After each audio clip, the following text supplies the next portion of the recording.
नमस्कार दोस्तों, इस वीडियो क्लास में अध्याय 3 के अंतर्गत rail, sleeper, elastic rail clip, liner, rubber pad और गिट्टी एवं फॉर्मेशन के बारे में चर्चा करेंगे। इस वीडियो में उपरोक्त विषयों पर उन सभी तथ्यों पर चर्चा करेंगे जो ट्रैक के अनुरक्षण एवं परीक्षा हेतु उपयोगी होंगे। इस वीडियो में हम चर्चा करेंगे चैप्टर 3 के भाग क के बारे में, जो कि रेल पर आधारित होगी। इस वीडियो में रेल के बारे में विस्तृत अध्ययन करेंगे। रेल के कार्य, रोलिंग मार्क, रेलों को रंग के आधार पर पहचान, रेलों की मानक लंबाई और बहुत कुछ। तो प्रारंभ करते हैं आज का विषय। परिभाषा: रेल उन स्टील गर्डरों के समान होती है जिन्हें जब सिरे से सिरा मिलाकर रखा जाता है तब वे ट्रेन के पहियों के लिए सतत तथा लेवल सरफेस प्रदान करती है। एक रेल गाड़ियों के चलने के लिए लगातार लेवल सतह बनाती है। 2. रेलगाड़ी के पहियों को चलने के लिए गाइड का काम करती है। 3. रेलगाड़ियों के भार को स्लीपरों और गिट्टी के माध्यम से फॉर्मेशन के बड़े क्षेत्र में बांटने का काम करती है। अब जानते हैं रेल की मानक लंबाई के बारे में।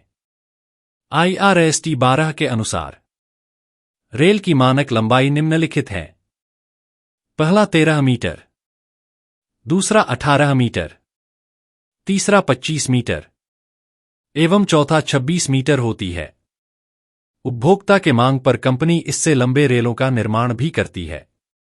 भारतीय रेलपथ नियमावली में रेल की मानक लंबाई 13 मीटर या 26 मीटर दी गई है। अब जानते हैं ब्रांड या रोलिंग मार्क के बारे में। रेल पर ब्रांड या रोलिंग मार्क, रेल अनुभाग, स्टील का ग्रेड, निर्माता के पहचान चिन्ह, स्टील बनाने की प्रक्रिया और रेल के रोलिंग की दिशा को इंगित करता है।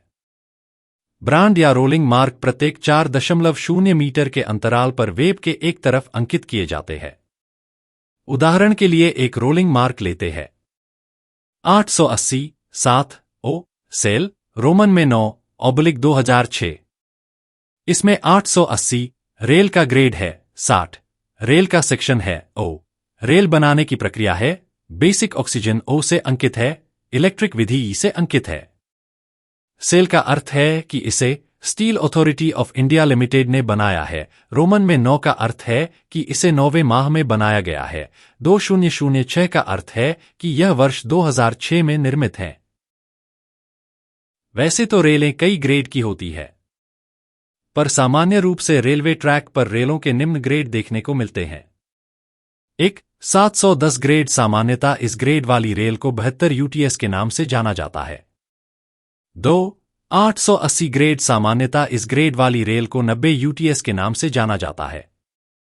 3. 260 ग्रेड वाली रेल। UTS का विस्तृत रूप है अल्टीमेट टेंसाइल स्ट्रेंथ।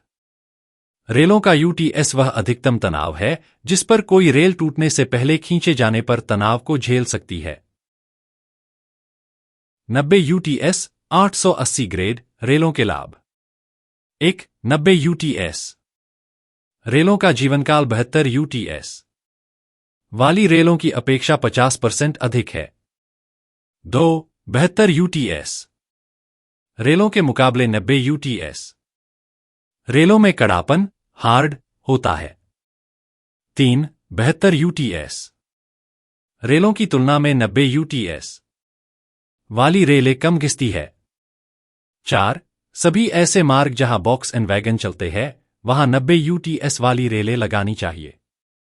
90 UTS रेलों का रखरखाव, सीधेपन की सुरक्षा हेतु निम्न बातों पर ध्यान रखना चाहिए।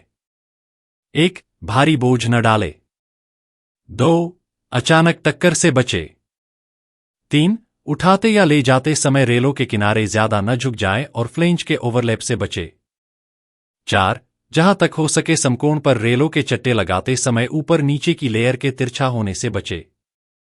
5. ले जाते समय रेलों को आड़ा यानी हॉरिजॉन्टल रखे। 6. कम लंबाई वाली रेलों को ऊपर की लेयर में रखे। 7. चट्टे लगे स्थान पर जल निकासी की उचित व्यवस्था होनी चाहिए। 8. रेल की स्टैकिंग।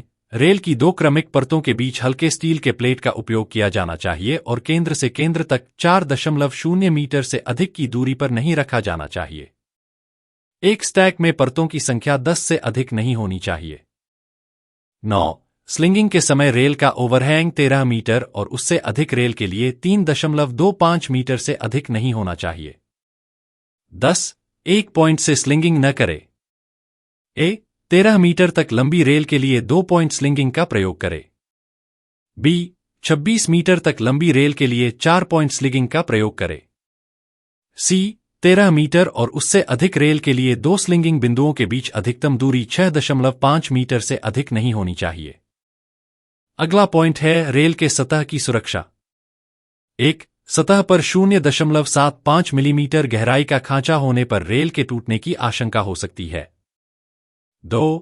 वैगनों में सेपरेटरों के रेल के साथ टकराने से होने वाली खरोंचों से बचाएं। 3. रेल को बांधने हेतु चपटी कड़ियों वाली जंजीरों का प्रयोग करना चाहिए। 4. अच्छा हो कि रेलों को उठाने के लिए चुंबकीय साधनों का उपयोग करना चाहिए। अगला पॉइंट है धातु के अन्य नुकसानों से सुरक्षा। 1. रेलों या इनके आसपास तापन, गैस कटिंग, झलाई आदि के कार्य नहीं करे। 2. बिजली के आर्क और पिघली हुई धातु को रेल संपर्क में न आने दें। इसके अलावा रेलों को हानिकारक पदार्थों के संपर्क आने से बचाव करना चाहिए।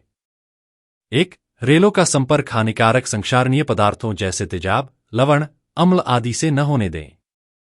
2. रेलों को अच्छे जल निकास वाले स्थानों पर रखें। आइए हम सीखते हैं रेल की विमाओं के बारे में।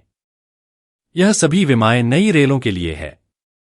आपने रेल अवश्य देखा होगा। इस समय हम 3 रेल सेक्शन की विमाओं के बारे में चर्चा करेंगे। 52 किलोग्राम प्रति मीटर, 60 किलोग्राम 60 यूआईसी प्रति मीटर और तीसरा है 60 किलोग्राम 60 ई1 प्रति मीटर। जैसा कि आपको स्क्रीन पर दिखाई दे रहा है, इसमें हम रेल की 6 विमाओं के बारे में चर्चा करेंगे। पहला वेब की मोटाई, दूसरा हेड की चौड़ाई, तीसरा फ्लेंज की चौड़ाई, चौथा रेल की ऊंचाई एवं पांचवा रेल का वास्तविक वजन और छठा रेल का क्रॉस सेक्शन एरिया या क्षेत्रफल। 52 किलोग्राम रेल के वेव की मोटाई 15.5 मिलीमीटर होती है। इसके सिर की चौड़ाई 67 मिलीमीटर होती है। अगर ध्यान देंगे तो आपको एहसास होगा कि फ्लेंज की चौड़ाई रेल सेक्शन के 2.5 गुना या 2.5 गुना के आसपास है। अर्थात 52 का 2.5 गुना 130 होगा, जो कि 52 किलोग्राम की फ्लेंज की चौड़ाई 136 मिलीमीटर के नजदीक है। और रेल की ऊंचाई रेल सेक्शन के 3 गुना या 3 गुना के करीब है, अर्थात 52 किलोग्राम रेल का 3 गुना 156 होगा, जो कि 52 किलोग्राम रेल की ऊंचाई 156 मिलीमीटर के बराबर है। 52 किलोग्राम रेल का वास्तविक वजन 52 किलोग्राम से थोड़ा कम होता है और इसका वास्तविक वजन 51.89 किलोग्राम होता है तथा इसका क्रॉस सेक्शन एरिया 66.15 वर्ग सेंटीमीटर होता है। 60 किलोग्राम 60 यूआईसी रेल के वेव की मोटाई 16.5 मिलीमीटर होती है। इसके सिर की चौड़ाई 74.3 मिलीमीटर होती है। अगर ध्यान देंगे तो आपको एहसास होगा कि फ्लेंज की चौड़ाई रेल सेक्शन के 2.5 गुना या 2.5 गुना के आसपास है। अर्थात 60 का 2.5 गुना 150 होगा, जो कि 60 किलोग्राम 60 यूआईसी की फ्लेंज की चौड़ाई 150 मिमी के बराबर है। और रेल की ऊंचाई रेल सेक्शन के 3 गुना या 3 गुना के करीब है, अर्थात 60 किलोग्राम 60 यूआईसी रेल का 3 गुना 180 होगा, जो कि 60 किलोग्राम 60 यूआईसी रेल की ऊंचाई 172 मिलीमीटर के करीब है। 60 किलोग्राम 60 यूआईसी रेल का वास्तविक वजन 60 किलोग्राम से थोड़ा ज्यादा होता है और इसका वास्तविक वजन 60.34 किलोग्राम होता है तथा इसका क्रॉस सेक्शन एरिया 76.86 वर्ग सेंटीमीटर होता है। 60 किलोग्राम 60 यूआईसी और 60 किलोग्राम 60 ही एक रेल की विमाओं में सिर्फ 3 विमाओं में अंतर है, जो कि गुलाबी रंग से हाईलाइट किया गया है। पहला है हेड की चौड़ाई, जो कि 74.3 मिलीमीटर की जगह 72 मिलीमीटर है। दूसरा है वास्तविक वजन में अंतर, जो कि 60.34 किलोग्राम की जगह 60.21 किलोग्राम है। और तीसरा अंतर है क्रॉस सेक्शन क्षेत्रफल में, जो कि 76.86 वर्ग सेंटीमीटर की जगह 76.70 वर्ग सेंटीमीटर है। रेलों की विमाओं के बारे में आप अच्छी तरह समझ गए होंगे। अब समझते हैं रेलों के जीवनकाल के बारे में। रेलें पर लोड पार करने से उसमें घिसाव व अन्य प्रभाव के कारण इनकी क्षमता में समय के साथ कमी आती है और इन्हें बाद में बदलना होता है। सामान्यतः लाइफ को साल में मापा जाता है, पर यहां पर रेलों की लाइफ को जीएमटी की यूनिट में मापेंगे। एक जीएमटी लोड का अर्थ होता है कि एक वर्ष में उस रेलवे ट्रैक पर 10 लाख टन लोड ढोया गया है। 90 यूटीएस रेल की लाइफ 72 यूटीएस की तुलना में 1.5 गुना या उसके करीब होती है। जैसा कि स्क्रीन पर बताया गया है, 52 किलोग्राम 72 यूटीएस रेल का जीवनकाल 350 जीएमटी होती है और 52 किलोग्राम 90 यूटीएस रेल का जीवनकाल 350 का 1.5 गुना 525 जीएमटी होता है। वही 60 किलोग्राम 72 यूटीएस रेल का जीवनकाल 550 जीएमटी होती है और 60 किलोग्राम 90 यूटीएस रेल का जीवनकाल 550 का 1.5 गुना के करीब 800 जीएमटी होता है।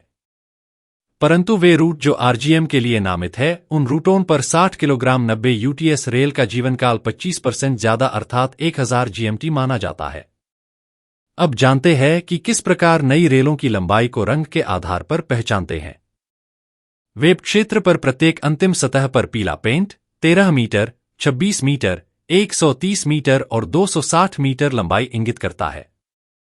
वेब क्षेत्र पर प्रत्येक अंतिम सतह पर नीला पेंट 12 मीटर, 25 मीटर, 129 मीटर और 259 मीटर लंबाई इंगित करता है। वेब क्षेत्र पर प्रत्येक अंतिम सतह पर सफेद पेंट 11 मीटर, 24 मीटर लंबाई इंगित करता है। वेब क्षेत्र पर प्रत्येक अंतिम सतह पर हरा रंग 10 मीटर लंबाई इंगित करता है। अभी हमने देखा कि किस प्रकार नई रेलों की लंबाई को रंग के आधार पर पहचानते हैं। ठीक इसी प्रकार रेलवे ट्रैक से निकले हुए रेलों को क्लास 2 क एवं क्लास 2 ख एवं क्लास 3 में वर्गीकृत किया जाता है। वे रेलें जिन्हें क्लास 2 क में वर्गीकृत किया जाता है, उन पुरानी रेलों को रनिंग लाइनों में पुनः बिछाई जा सकता है और इनके सिरों पर सफेद रंग का लेपन किया जाता है। वे रेलें जिन्हें क्लास 2 ख में वर्गीकृत किया जाता है, उन पुरानी रेलों को नॉन रनिंग लाइनों में पुनः बिछाई जा सकता है और इनके सिरों पर पीले रंग का लेपन किया जाता है। वे रेलें जिन्हें क्लास 3 में वर्गीकृत किया जाता है, वे अनुपयोगी सामग्री होती है और उन्हें पुनः ट्रैक में नहीं बिछाई जा सकता है। इनके सिरों पर लाल रंग का लेपन किया जाता है। रेल पटरियों के संबंध में स्लीपर एक आयताकार सपोर्ट है जिसे रेलों के लंबवत रखा जाता है ताकि दोनों रेलों के बीच सही गेज को मेंटेन किया जा सके। स्लीपर के मुख्य कार्यों में से एक है रेल से प्राप्त भार को नीचे गिट्टी तक डिस्ट्रीब्यूट करना होता है, जिससे ट्रैक को स्थिरता मिल सके और ट्रेन को गमन करने के लिए एक समतल सतह मिल सके। स्लीपर रेलों को बांधने के लिए आधार प्रदान करता है और ट्रेनों को सुरक्षित और प्रभावी संचालन के लिए समतल सतह प्रदान करता है। स्लीपर स्लीपर्स परिभाषा स्लीपर एक ऐसा बंधन है जिस पर दो रेल समानांतर स्थिति में पर्याप्त गेज 1676 मिमी पर डाली जाती है। कार्य एक ट्रैक के गेज को सही बनाए रखना। बी रेलों को मजबूत और समान आधार देना। सी रेलों के ऊपर आए हुए भार को गिट्टी के बड़े क्षेत्र में बांटना। डी ट्रैक को लंबाई और लेटरल दिशा में मजबूती देना। ई चलती गाड़ियों के भार से पहुंचे आघात और कंपन को संभालने के लिए रेल व गिट्टी के बीच लचकदार माध्यम प्रदान करना। एफ ट्रैक पैरामीटर को ठीक करने के लिए एक माध्यम प्रदान करना। स्लीपर के प्रकार सामग्री के प्रकार के आधार पर स्लीपर के निम्न प्रकार होते हैं। क लकड़ी के स्लीपर। ख कास्ट आयरन स्लीपर। ग स्टील ट्रफ स्लीपर।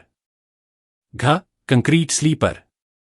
लकड़ी कास्ट आयरन और स्टील ट्रफ स्लीपर अप्रचलित हो गए हैं और वर्तमान में कंक्रीट स्लीपर खासतौर पर वाइडर कंक्रीट स्लीपर का व्यापक रूप से उपयोग किया जा रहा है।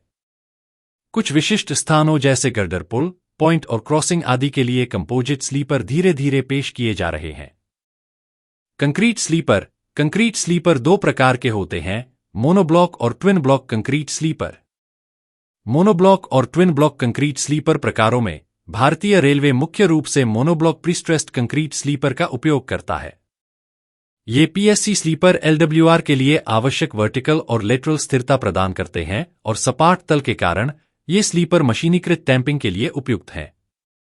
पीएससी स्लीपर आरडीएसओ विनिर्देश संख्या IRS T39 प्लेन ट्रैक और IRS T45 टर्नआउट स्लीपर के अनुरूप निर्मित किए जाते हैं। कंक्रीट स्लीपर की पहचान स्लीपर निर्माता के ड्राइंग नंबर और कोड से की जा सकती है, जिसमें स्लीपर के ऊपरी सिरे की सतह पर निर्माण का वर्ष अंकित होता है।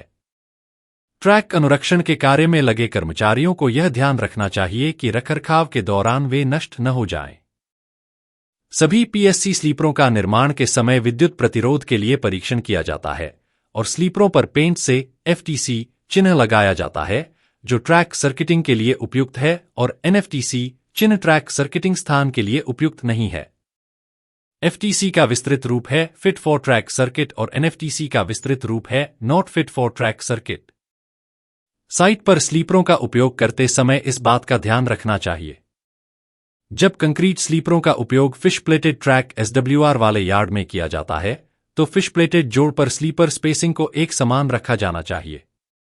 इसके अलावा ऐसे जोड़ों पर अधिमानतः 1 मीटर लंबी फिश प्लेट प्रदान की जा सकती है। स्लीपर घनत्व। स्लीपर घनत्व को ट्रैक के प्रति किलोमीटर स्लीपरों की संख्या के रूप में व्यक्त किया जाता है। इसे अधिकतम अनुमेय गति और सेक्शन के यातायात घनत्व को ध्यान में रखते हुए तय किया जाता है। जैसे 1660 स्लीपर घनत्व का अर्थ हुआ 1000 मीटर के लंबाई में 1660 स्लीपर समान अंतराल पर डाले जाएंगे। 1660 स्लीपर घनत्व वाले ट्रैक में स्लीपरों के केंद्र से केंद्र के बीच की दूरी 60 सेंटीमीटर एवं 1540 स्लीपर घनत्व वाले ट्रैक में स्लीपरों के केंद्र से केंद्र के बीच की दूरी 65 सेंटीमीटर रखी जाती है। न्यूनतम स्लीपर घनत्व। सभी ट्रैक नवीनीकरण, पूर्ण ट्रैक नवीनीकरण और स्लीपर नवीनीकरण, दोहरीकरण, गेज परिवर्तन, मुख्य लाइनों के लिए नई लाइन निर्माण कार्यों के लिए प्रति किलोमीटर 1660 स्लीपर होंगे। 50 किलोमीटर प्रति घंटे से अधिक अनुमेय गति वाली साइडिंग के लिए न्यूनतम स्लीपर घनत्व 1660 स्लीपर प्रति किलोमीटर होगा। लूप लाइन और साइडिंग जिनकी अनुमेय गति 50 किलोमीटर प्रति घंटे होगी वहां पर स्लीपर घनत्व 1540 स्लीपर प्रति किलोमीटर होगी। पीसीई के अनुमोदन से उच्च स्लीपर घनत्व प्रदान किया जा सकता है। अब चर्चा करते हैं कुछ प्रचलित स्लीपरों के ड्राइंग संख्या के बारे में।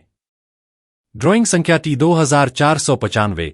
यह एक सामान्य पीएससी स्लीपर है जो सिर्फ 52 किलोग्राम प्रति मीटर रेल को धारण कर सकती है। ड्राइंग संख्या T2496। यह एक सामान्य पीएससी स्लीपर है जो 52 किलोग्राम प्रति मीटर एवं 60 किलोग्राम प्रति मीटर रेल को धारण कर सकती है। ड्राइंग संख्या T8527। यह एक वाइडर पीएससी स्लीपर है जो कि 60 किलोग्राम 60 यूआईसी प्रति मीटर एवं 136 आरई रेल को धारण कर सकती है। ड्राइंग संख्या T8746। यह एक वाइडर पीएससी स्लीपर है जो कि 60 किलोग्राम 60 यूआईसी, 60 किलोग्राम 60 ई1 एवं 52 किलोग्राम प्रति मीटर रेल को धारण कर सकती है। RT 4865। यह एक इन 8.5 फैन शैप टर्नआउट के स्लीपर सेट की ड्राइंग संख्या है। RT 4218। यह एक इन 12 फैन शैप टर्नआउट के स्लीपर सेट की ड्राइंग संख्या है। RT 6068। यह डिरेलिंग स्विच के स्लीपर सेट की ड्राइंग संख्या है। RT 4149। एसईजे के लिए PSC sleeper set. RT 6253। Bridge approach पर 60 किलोग्राम यूआईसी रेल के लिए एसईजे के लिए पीएससी स्लीपर सेट 300 मिमी अधिकतम गैप के साथ। इनके अलावा भी अन्य कई स्लीपर सेट है। RT 2495 एवं 2496 का कुल वजन इंसर्ट एवं रेनफोर्समेंट सहित 281.417 किलोग्राम और इंसर्ट एवं रेनफोर्समेंट रहित 267 किलोग्राम होता है। RT 8527 एवं 8746 का कुल वजन इंसर्ट एवं रेनफोर्समेंट सहित क्रमशः 346.872 किलोग्राम एवं 347.020 किलोग्राम होता है और इंसर्ट एवं रेनफोर्समेंट रहित दोनों का वजन 333.780 किलोग्राम होता है। अब चलते चलते एक महत्वपूर्ण तथ्य की ओर ध्यान दिलाना चाहता हूं जो परीक्षा में अक्सर पूछा जाता है। सामान्य स्लीपर पर रेल शीट का स्लोप 1/20 होता है। टर्नआउट स्लीपर पर रेल शीट का स्लोप 0 होता है, अर्थात कोई स्लोप प्रदान नहीं किया जाता है। स्लीपरों के साथ रेल को बांधने के लिए उपयुक्त फास्टनिंग का उपयोग किया जाता है। पीएससी स्लीपरों के साथ रेल को जोड़ने के लिए इलास्टिक रेल क्लिप (ERC) का उपयोग किया जाता है। इलास्टिक रेल क्लिप को कई बार पैनरोल क्लिप भी कहा जाता है। इलास्टिक रेल क्लिप का निर्माण RDSO विनिर्देश IRST 31 के अनुसार अनुमोदित आपूर्तिकर्ताओं द्वारा सिलिकॉन मैंगनीज स्प्रिंग स्टील से किया जाता है। आइए अब हम कुछ प्रचलित ERC के बारे में जानकारी प्राप्त करते हैं। पहला है ERC टाइप मार्क 3। इसकी ड्राइंग संख्या है RT 3701। इसका टो लोड है 850 से 1100 किलोग्राम। इसका टो डिफ्लेक्शन है 13.5 मिलीमीटर है, अर्थात इतने डिफ्लेक्शन पर यह अधिकतम टो लोड प्रदान करेगा। मार्क 3 ERC जिस रॉड से बनाया गया है उसका व्यास है 20.64 मिलीमीटर होता है एवं एक मार्क 3 ERC का वजन लगभग 910 ग्राम या 0.910 किलोग्राम होता है। मार्क 3 ERC का प्लान नीचे दिया गया है। दूसरा है ERC टाइप मार्क 5। इसकी ड्राइंग संख्या है RT 5919 एवं इसका टो लोड है 1200 से 1500 किलोग्राम। इसका टो डिफ्लेक्शन है 13.5 मिलीमीटर, अर्थात इतने डिफ्लेक्शन पर यह अधिकतम टो लोड प्रदान करेगा। ERC एंटी थेफ्ट जिस रॉड से बनाया गया है उसका व्यास है 23 मिलीमीटर, परंतु उसका वह हिस्सा जो इंसर्ट में प्रवेश करता है उसका व्यास 20.64 मिलीमीटर होता है, जिसे आप नीचे दिए गए प्लान में देख सकते हैं। एक मार्क 5 ERC का वजन लगभग 1080 ग्राम या 1.08 किलोग्राम होता है। तीसरा टाइप है ERC एंटी थेफ्ट। इसकी ड्राइंग संख्या है RT 6254 एवं इसका टो लोड होता है 850 से 1100 किलोग्राम। इसका टो डिफ्लेक्शन है 13.5 मिलीमीटर, अर्थात इतने डिफ्लेक्शन पर यह अधिकतम टो लोड प्रदान करेगा। ERC एंटी थेफ्ट जिस रॉड से बनाया गया है उसका व्यास है 20.64 मिलीमीटर होता है, जिसे आप नीचे दिए गए प्लान में देख सकते हैं। एक मार्क 5 ERC का वजन लगभग 937 ग्राम या 0.937 किलोग्राम होता है। चौथा प्रकार है ERC जे क्लिप। इसकी ड्राइंग संख्या है RT 8528 एवं इसका टो लोड होता है 650 किलोग्राम। इसका टो डिफ्लेक्शन है 8.5 मिलीमीटर, अर्थात इतने डिफ्लेक्शन पर यह अधिकतम टो लोड प्रदान करेगा। ERC जे क्लिप जिस रॉड से बनाया गया है उसका व्यास 20.64 मिलीमीटर होता है, जिसे आप नीचे दिए गए प्लान में देख सकते हैं। एक ERC जे क्लिप का वजन लगभग 1000 ग्राम या 1.0 किलोग्राम होता है। इलास्टिक रेल क्लिप का जीवनकाल प्लेन ट्रैक में 400 GMT या 8 वर्ष होती है, परंतु इसे इसकी स्थिति के आधार पर CTE की अनुमति से इससे पूर्व भी बदला जा सकता है।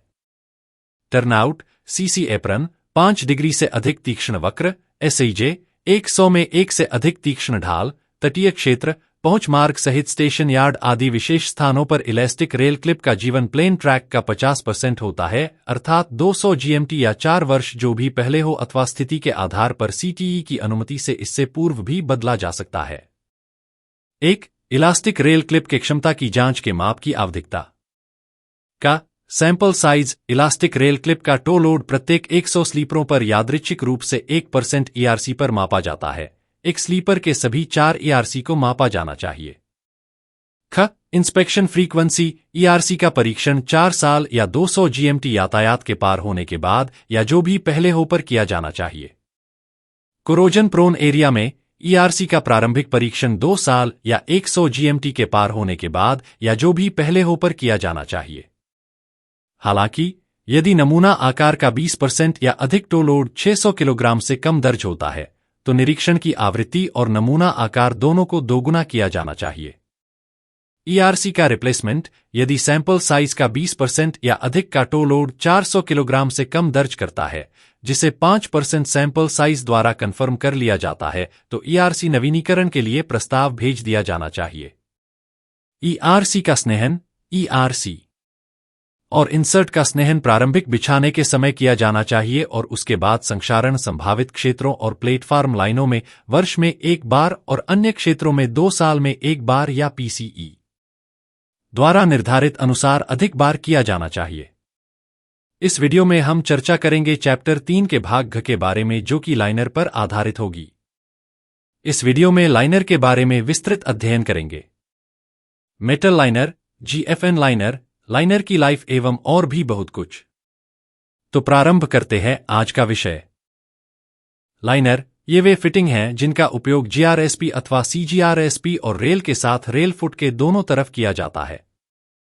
इनका उद्देश्य है सही ट्रैक गेज प्राप्त करने में सहायता करना एवं डिजाइन किए गए टो लोड भार की कुल क्षमता प्राप्त के लिए ईआरसी के सही विक्षेपण के प्रदान करने में मदद करना। संयोजन या कॉम्बिनेशन लाइनर। संयोजन लाइनर भारी रेल खंड के लिए बने स्लीपरों पर हल्के रेल खंडों का उपयोग करने की सुविधा प्रदान करते हैं। लाइनर दो सामग्रियों से बने होते हैं। पहला, glass field nylon GFN liner RDSO विनिर्देश IRS T44 के अनुसार। दूसरा, मेटल लाइनर। मेटल लाइनर के लिए RDSO विनिर्देश अनंतिम 2013 के अनुसार। GFN liners. GFN लाइनर्स का उपयोग आमतौर पर ट्रैक सर्किटेड स्थानों में किया जाता है। Cut liners. कट लाइनर्स का उपयोग ERCJ क्लिप के साथ फिश प्लेटेड जोड़ एवं ग्लूड जोड़ पर किया जाता है। आइए अब चर्चा करते हैं कि किस स्लीपर पर कौन सा रेल लगाया जाएगा तो उसके साथ किस ड्राइंग नंबर का मेटल लाइनर उपयोग में लाया जाएगा। लाइनर को पहचाने के लिए अधिकांशतः लाइनरों पर कलर कोडिंग की रहती है जो एक लंबी पट्टी के रूप में दिखाई देती है।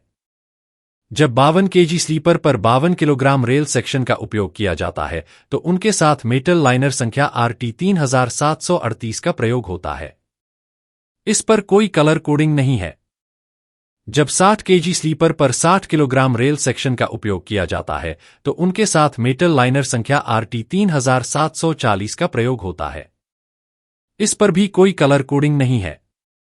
जब 60 kg स्लीपर पर 52 किलोग्राम रेल सेक्शन का उपयोग किया जाता है तो उनके साथ कॉम्बिनेशन मेटल लाइनर का उपयोग किया जाता है। ड्राइंग संख्या RT 3741 को रेल के गेज फेस साइड में तथा RT 3742 को नॉन गेज फेस साइड में प्रयोग होता है।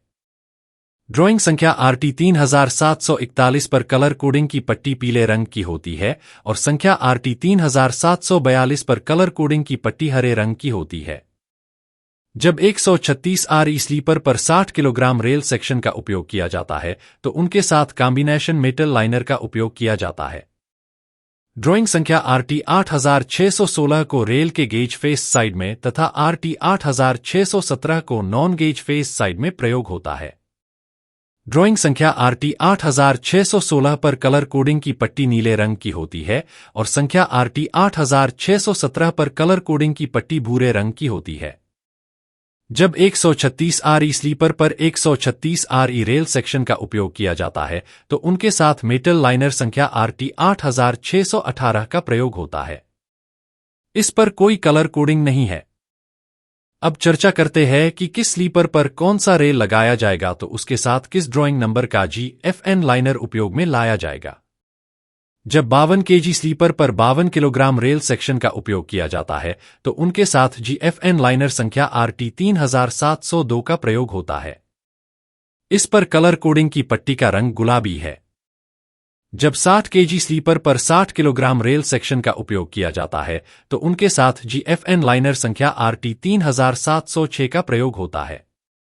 इस पर कलर कोडिंग की पट्टी का रंग सफेद है। जब 60 kg स्लीपर पर 52 किलोग्राम रेल सेक्शन का उपयोग किया जाता है तो उनके साथ कॉम्बिनेशन GFN लाइनर का उपयोग किया जाता है।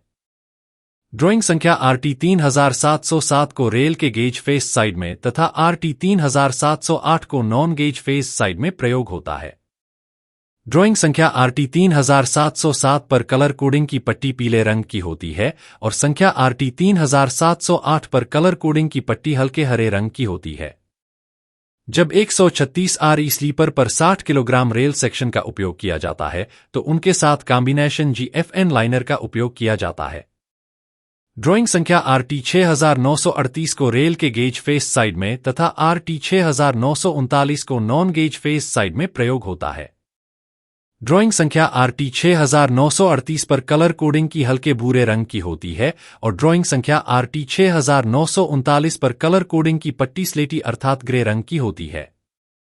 जब 136 RE स्लीपर पर 136 RE रेल सेक्शन का उपयोग किया जाता है तो उनके साथ GFN लाइनर संख्या RT 6937 का प्रयोग होता है। इस पर कलर कोडिंग की पट्टी आसमानी नीले रंग की होती है। अब हम मेटल एवं GFN लाइनर का जीवनकाल के बारे में जानते हैं कि इन्हें सेवा से कब हटाना है। प्लेन ट्रैक में GFN लाइनर को 200 GMT लाइफ पर करने या 4 वर्ष जो भी पहले हो या GFN लाइनर की स्थिति के आधार पर जिसे CTE द्वारा अनुमोदित कराना आवश्यक है। प्लेन ट्रैक में मेटल लाइनर को 400 GMT लाइफ पर करने या 8 वर्ष जो भी पहले हो या मेटल लाइनर की स्थिति के आधार पर जिसे CTE द्वारा अनुमोदित कराना आवश्यक है। नोट: विशेष स्थानों जैसे टर्नआउट, CC एप्रन, 5 डिग्री से अधिक तीक्ष्ण वक्र, SIJ, 100 में 1 से अधिक तीक्ष्ण ढाल, तटीय क्षेत्र, स्टेशन यार्ड सहित पहुंच मार्ग आदि पर लाइनर का सेवा जीवन निम्न अनुसार होता है। प्लेन ट्रैक के निर्धारित जीवन काल का 50% या शर्त के आधार पर जिसे CTE द्वारा तय किया जाएगा। लाइनर संपर्क क्षेत्र की ग्रीसिंग और सीलिंग, पहचाने गए जंग प्रवण क्षेत्रों में रेल लाइनर सीट को उचित सफाई के बाद ग्रेफाइट ग्रीस इस 408-1981 GRO विनिर्देश का उपयोग करके ग्रीस किया जाना चाहिए। स्लीपर सीट से लाइनर स्थान का अनुदैर्ध्य स्थानांतरण तब किया जा सकता है जब संक्षारण 1.5 मिमी से कम हो। ट्रैक सर्किट क्षेत्र में PSC स्लीपर ट्रैक पर इंसुलेटेड लाइनर्स की उपलब्धता। Indian railway signal engineering manual 2021 के पैरा संख्या 17.3.7 के नोट के अनुसार जहां भी PSC स्लीपरों का उपयोग किया जाता है वहां न्यूनतम 97% तक इंसुलेटेड लाइनर्स की उपलब्धता सुनिश्चित की जाएगी। आज का विषय है GRSP एवं CGRSP, जिसे सामान्य भाषा में हम रबर पैड के नाम से जानते हैं। परंतु आज की कक्षा शुरू करने के पहले पिछले कक्षा के शेष भाग की चर्चा कर ली जाए। जी हां, पिछली कक्षा जो कि लाइनर पर आधारित थी उसमें वाइडर स्लीपर पर लगने वाले लाइनर के बारे में पूरी चर्चा नहीं हो पाई थी। और आजकल वाइडर स्लीपर का प्रयोग जोरों शोरों पर है, तो क्यों न इस वाइडर स्लीपर पर लगने वाले लाइनर के बारे में जान लें। वर्तमान में जिन वाइडर स्लीपर प्रयोग में है उनकी ड्राइंग संख्या है T8527 जो कि 136 री एवं 60 किलोग्राम 60 UIC रेल के साथ एवं T8476 का प्रयोग 60 किलोग्राम 60 UIC 60 E1 एवं 52 किलोग्राम रेल के साथ की जाती है, जब T8746 के साथ 60 किलोग्राम प्रति मीटर रेल का प्रयोग किया जाता है तो गेज एवं नॉन गेज दोनों तरफ मेटल लाइनर T8748 का इस्तेमाल किया जाता है, और जब 52 किलोग्राम रेल का प्रयोग किया जाता है गेज फेस साइड में T8749 एवं नॉन गेज फेस साइड में T8750 का प्रयोग किया जाता है। अब बात करें GFN लाइनर के बारे में।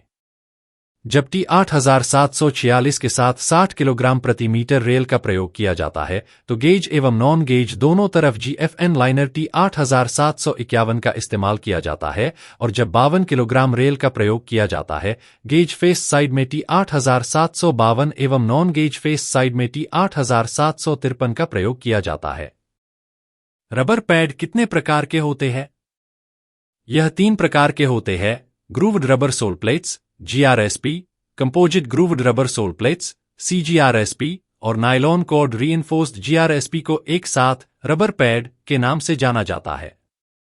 रबर पैड के कार्य: रेलवे में rail rubber pad concrete sleeper की कास्ट सतह और रेलवे ट्रैक के बीच कंपनडंपिंग आइसोलेटर के रूप में कार्य करने में महत्वपूर्ण भूमिका निभाता है। इंजीनियरिंग के क्षेत्र में ट्रेनों द्वारा होने वाले कंपन को नजरअंदाज नहीं किया जाना चाहिए, इसलिए इसे कुशलतापूर्वक समाप्त करने के लिए इन तरीकों को अपनाया गया है। रबर रेल पैड कंपन को खत्म करने और भारी वजन वाले रेलवे वैगनों से होने वाले प्रभावशाली भार को कम करने में महत्वपूर्ण भूमिका निभाते हैं।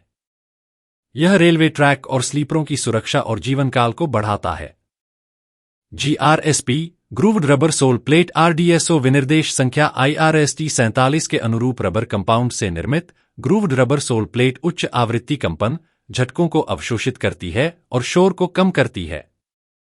कंपोजिट GRSP बेहतर प्रदर्शन के लिए विभिन्न प्रकार के रबर की 2 परतों के साथ कंपोजिट GRSP विकसित किया गया है, जिसमें सबसे ऊपरी परत में उच्च लोच मापांक कठोर होता है जबकि नीचे नरम सामग्री होती है। 6.2 millimetre composite grooved rubber soul plate RDSO विनिर्देश संख्या RDSO MCRP 198-2006 के अनुसार और 10 millimetre composite grooved rubber soul plate RDSO विनिर्देश संख्या RDSO MCRP 200-2007 के अनुसार निर्मित किया जाता है। उपर्युक्त विनिर्देश के अनुसार कठोर परत को रेल के संपर्क में रखा जाना चाहिए। इसी कारणवश CGRSP की सतह जहां निर्माता के नाम के पहले अक्षर उभरे हुए हैं उसे रेल सीट पर ऊपर की ओर रखना चाहिए।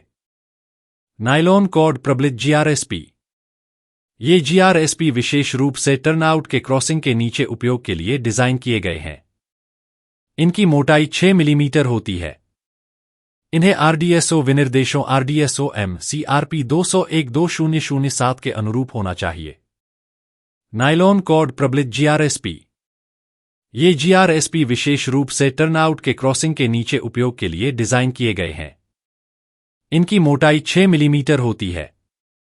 इन्हें RDSO विनिर्देशों RDSO M CRP 201-2007 के अनुरूप होना चाहिए।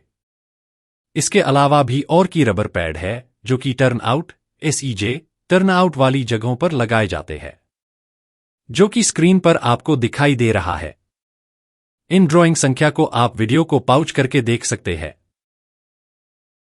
नमस्कार दोस्तों, आज की कक्षा का विषय है गिट्टी एवं फॉर्मेशन। परिभाषा: गिट्टी पत्थरों को तोड़कर बनाए गए उन छोटे छोटे टुकड़ों को कहते हैं जो रेलवे ट्रैक को स्थिरता, जल निकासी और सहारा देने के लिए फॉर्मेशन के ऊपर बिछाई जाती है। यह पटरियों के लिए एक नींव के रूप में कार्य करता है, उन्हें संरेखित रखता है, उचित जल निकासी बनाए रखता है और ट्रेनों द्वारा लगाए गए भार को वितरित करता है। वैसे तो बैलास्ट कई प्रकार की होती है, परंतु इस कक्षा में हम स्टोन क्रश्ड बैलास्ट के बारे में ही चर्चा करेंगे। बड़ी लाइन रूट के सभी मुख्य लाइनों और रनिंग लाइन के लिए गिट्टी मशीन द्वारा तोड़ी होनी चाहिए। गिट्टी के कार्य। गिट्टी के कार्य इस प्रकार हैं। यह रेलवे स्लीपरों के लिए समतल सहारा प्रदान करता है। यह स्लीपरों से भार को सबग्रेड में स्थानांतरित करता है और सबग्रेड पर भार को समान रूप से वितरित करता है। यह स्लीपरों को एक मजबूत स्थिति में रखता है जब ट्रेनें गुजरती हैं। यह स्लीपरों की अनुदैर्ध्य और पार्श्व गति को रोकता है। यह ट्रैक में अच्छी जल निकासी प्रदान करता है। टूटे हुए पत्थर की गिट्टी के लाभ। टूटे हुए पत्थर कठोर, सख्त और टिकाऊ होते हैं। स्लीपर को मजबूत स्थिति में रखते हैं और ट्रैक को स्थिरता प्रदान करते हैं। भारी ट्रैफिक ट्रैक और हाई स्पीड ट्रैक के लिए उपयुक्त। उनके स्थायित्व के संबंध में किफायती। कम रखरखाव की आवश्यकता होती है। टूटे हुए पत्थर की गिट्टी के नुकसान। चूंकि टूटे हुए पत्थर आसानी से उपलब्ध नहीं होते, इसलिए उनकी शुरुआती कीमत थोड़ी अधिक होती है। जब ट्रेन ट्रैक पर चलती है तो शोर पैदा करते हैं। वे नुकीले और कोणीय होते हैं और इसलिए लकड़ी के स्लीपर इन टूटे हुए पत्थरों से क्षतिग्रस्त हो सकते हैं। रेलवे में अच्छे गिट्टी की आवश्यकताएं। रेलवे ट्रैक में इस्तेमाल की जाने वाली गिट्टी मजबूत और घिसाव प्रतिरोधी होनी चाहिए। चलते हुए भार के नीचे दबनी नहीं चाहिए। इसके अलावा गिट्टी का आकार घनाकार होना चाहिए और उसके किनारे नुकीले होने चाहिए। इसका रेल और धातु के स्लीपरों पर कोई रासायनिक प्रभाव नहीं होना चाहिए। इसे घर्षण का प्रतिरोध करना चाहिए और टिकाऊ होना चाहिए। इस्तेमाल की जाने वाली गिट्टी छिद्ररहित और पानी को अवशोषित न करने वाली होनी चाहिए। इससे पानी की अच्छी निकासी होनी चाहिए। इसे घर्षण और चरम मौसम की स्थिति के लिए प्रतिरोधी होना चाहिए। यह स्थानीय रूप से उपलब्ध, सस्ता और किफायती मूल्य में होना चाहिए। गिट्टी के भौतिक, फिजिकल गुण। इसकी एग्रीगेट एब्रेशन वैल्यू अधिकतम 30% एवं अपवादिक मामले में 35% तक हो सकती है। इसकी एग्रीगेट इंपैक्ट वैल्यू अधिकतम 20% एवं अपवादिक मामले में 25% तक हो सकती है। इसकी वाटर अब्सॉर्प्शन वैल्यू अधिकतम 1% एवं अपवादिक मामले में 2.5% तक हो सकती है। गिट्टी के आकार और श्रेणीकरण। 65 mm वर्ग जाली छलनी से छानने पर अधिकतम रुकाव 5% तक हो सकती है। 5% से ज्यादा एवं 10% तक गिट्टी का रुकाव होने पर पेमेंट में 5% की कटौती की जाएगी और इससे अधिक रुकाव होने पर पूरे स्टैक को रिजेक्ट कर दिया जाएगा। 40 mm वर्ग जाली छलनी से छानने पर कम से रुकाव 40% और अधिकतम रुकाव 60% तक हो सकती है। 60% से ज्यादा एवं 65% तक गिट्टी का रुकाव होने पर पेमेंट में 5% की कटौती की जाएगी और 65% से ज्यादा एवं 70% तक गिट्टी का रुकाव होने पर पेमेंट में 10% की कटौती की जाएगी। इससे अधिक रुकाव होने पर पूरे स्टैक को रिजेक्ट कर दिया जाएगा। साथ ही साथ 40% से कम रुकाव होने पर भी पूरे स्टैक को रिजेक्ट कर दिया जाएगा। 20 वर्ग जाली छलनी से छाने पर मशीन से तोड़े गए गिट्टी के लिए 98% से कम रुकाव नहीं होना चाहिए एवं हाथ से तोड़े गए गिट्टी के लिए 95% से कम नहीं होना चाहिए। इससे कम होने की स्थिति में पूरे स्टैक को रिजेक्ट कर दिया जाएगा। गिट्टी के स्टैक। स्टैकिंग को साफ, समतल और ठोस जमीन पर अच्छी जल निकासी के साथ किया जाना चाहिए। स्टैक की ऊंचाई 1 मीटर से कम नहीं होनी चाहिए, सिवाय पहाड़ी क्षेत्रों के जहां यह 0.5 मीटर हो सकती है। इसकी ऊंचाई 2.0 मीटर से अधिक नहीं होनी चाहिए। स्टैक की ऊपरी चौड़ाई 1.0 मीटर से कम नहीं होनी चाहिए। स्टैक के शीर्ष को जमीन के समतल के समानांतर रखा जाना चाहिए। स्टैक के पार्श्व ढलान 1.5:1 क्षैतिज, ऊर्ध्वाधर से अधिक समतल नहीं होने चाहिए। प्रत्येक स्टैक की घनाकार सामग्री सामान्य रूप से मैदानी क्षेत्रों में 30 घन मीटर और पहाड़ी क्षेत्रों में 15 घन मीटर से कम नहीं होनी चाहिए। रेलवे ट्रैक वह संरचना है जो रोलिंग ट्रैफिक को ढोती है। यह कैरिजवे बनाता है। तकनीकी रूप से ट्रैक संरचना को सबग्रेड अथवा फॉर्मेशन, असमानता की भरपाई के लिए तैयार किया गया क्षेत्र और सुपरस्ट्रक्चर जैसे कि गिट्टी और ट्रैक में विभाजित किया जाता है। गिट्टी के आकार और श्रेणीकरण। नए कार्यों या वर्तमान कार्यों में परिवर्तन के लिए, भराव और कटाव के लिए पार्श्व नालियों को छोड़कर न्यूनतम फॉर्मेशन की चौड़ाई। एकल लाइन सीधे ट्रैक के लिए 7850 एवं दोहरी लाइन सीधे ट्रैक के लिए 13160 वक्रों पर इसके अतिरिक्त चौड़ाई प्रदान की जाती है। ऊपर बताए अनुसार वक्र पर अतिरिक्त फॉर्मेशन चौड़ाई सहित एकल दोहरी लाइन के लिए निर्दिष्ट न्यूनतम चौड़ाई सुनिश्चित करने के साथ 90 सेंटीमीटर की न्यूनतम सिस चौड़ाई भी सीधे ट्रैक और वक्र दोनों के लिए सुनिश्चित की जानी चाहिए। गिट्टी कुशन की गहराई। बड़ी लाइन के लिए रेल सीट पर स्लीपरों के नीचे गिट्टी कुशन की न्यूनतम गहराई निम्नानुसार होनी चाहिए। ट्रैक नवीनीकरण। संपूर्ण रेलपथ नवीनीकरण और थ्रू स्लीपर नवीनीकरण के मामलों में सभी मार्ग के लिए न्यूनतम गिट्टी कुशन 300 जहां संभव हो 350 रखी जाए। सभी दोहरीकरण, गेज परिवर्तन और नई लाइन निर्माण कार्य के मामलों में सभी मार्ग के लिए न्यूनतम गिट्टी कुशन 350 रखी जाए। बड़ी लाइन के सभी मार्ग पर लूप लाइन लिए न्यूनतम गिट्टी कुशन 250 रखी जाए। बड़ी लाइन में साइडिंग के लिए रेल सीट पर स्लीपरों के नीचे गिट्टी कुशन की न्यूनतम गहराई निम्नानुसार होनी चाहिए। निजी और अन्य साइडिंग जहां अनुमेय गति 50 किलोमीटर प्रति घंटा तक है, वहां पर गिट्टी कुशन की न्यूनतम गहराई 300 रखी जाए। निजी और अन्य साइडिंग जहां अनुमेय गति 50 किलोमीटर प्रति घंटा से अधिक है, वहां पर गिट्टी कुशन की न्यूनतम गहराई 350 रखी जाए। यह बात नोट कर लें कि पीएससी स्लीपरों की रेल सीट के नीचे यंत्रीकृत रखरखाव के लिए हर समय साफ गिट्टी कुशन की गहराई 150 से कम नहीं होगी। इस डायग्राम को ध्यान से देखिए। कार्य के साथ परीक्षा के दृष्टिकोण से कई महत्वपूर्ण विमाएं इसमें से पूछी जाती है। पहला, यह स्थान ए बैलास्ट कुशन को बताता है। दूसरा, यह स्थान बी स्लीपर के सिरे से बैलास्ट के टॉप के बीच हॉरिजॉन्टल दूरी को बताता है। तीसरा, यह स्थान सी गोलाई के बाहरी तरफ स्लीपर के सिरे से बैलास्ट के टॉप के बीच हॉरिजॉन्टल दूरी को बताता है। चौथा, यह स्थान डी एवं ई फॉर्मेशन के केंद्र से बैलास्ट के टो के बीच हॉरिजॉन्टल दूरी को बताता है। पांचवा, यह स्थान एफ सिंगल लाइन में फॉर्मेशन की न्यूनतम चौड़ाई को दर्शाता है।